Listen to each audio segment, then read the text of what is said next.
Bonjour, ravi de te retrouver pour cette 7e vidéo, les secrets d'une recherche d'alternance réussie. Aujourd'hui, on va rendre ton CV, enfin plutôt je devrais dire tes CV, plus percutants. Parce que le recruteur va passer en moyenne 30 secondes en première lecture sur ta candidature. Donc il faut vraiment que ton CV fasse tilt pour qu'il place dans la bonne pile. J'en ai fait moi-même l'expérience quand je cherchais mon premier job. J'avais fait un CV qui me semblait franchement pas mal. Et puis j'ai commencé à l'envoyer en répondant à des annonces, en candidature spontanée. Et puis au bout de plusieurs semaines, j'avais toujours décroché aucun entretien. Donc j'ai fini par m'interroger sur la qualité de ce CV. Et puis je l'ai montré à plusieurs personnes, à des copines, à des chefs d'entreprise que je connaissais pour qu'ils me donnent leur avis sur le contenu de ce CV. Et puis je me suis rendu compte, en les écoutant, que je n'avais pas été assez précise, que je n'avais pas donné assez d'informations dans ce CV. Et que du coup, je ne donnais pas envie aux recruteurs de me contacter.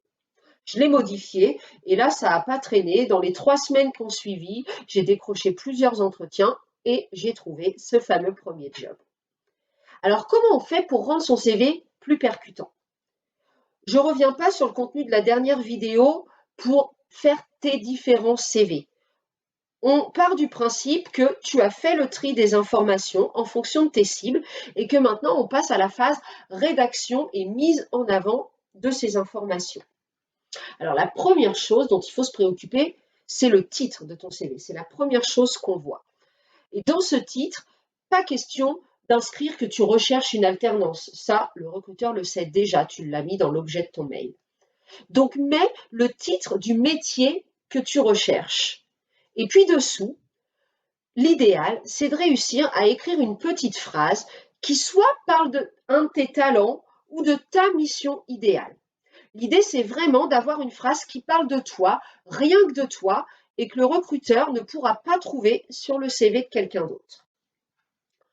Une fois que tu as trouvé ce titre, tu vas t'attaquer au paragraphe formation. Et là, mon conseil, c'est vraiment de développer les informations que tu vas mettre dans ce paragraphe.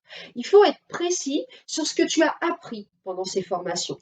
Il ne suffit pas de citer le nom de l'école et du diplôme que tu prépares ou que tu as eu. Parce que les recruteurs ne sont pas des spécialistes des diplômes. Et donc, le nom d'un diplôme, ça ne leur parle pas forcément en termes de compétences acquises.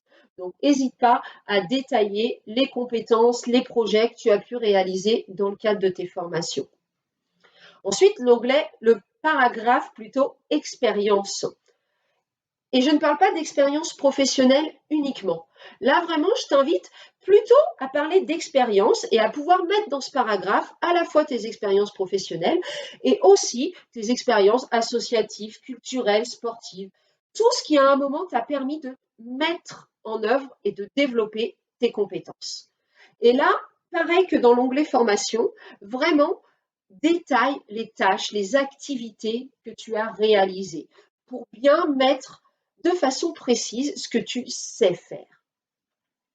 Ensuite, moi, je te conseille d'ajouter un petit encadré qui va parler de tes compétences, pas de tes compétences techniques. Celles-là, tu les as déjà détaillées à travers tes formations et tes expériences, mais bien plutôt de tes qualités, de tes soft skills, de tes aptitudes, de tes compétences transversales.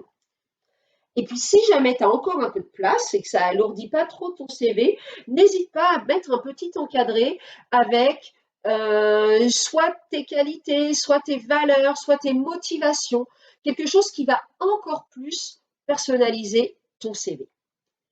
Voilà, j'espère que ces conseils, du coup, vont te permettre de faire un CV au top. Et dans la prochaine vidéo, on parlera de la forme de ce CV, maintenant qu'on a fait le tour sur le contenu.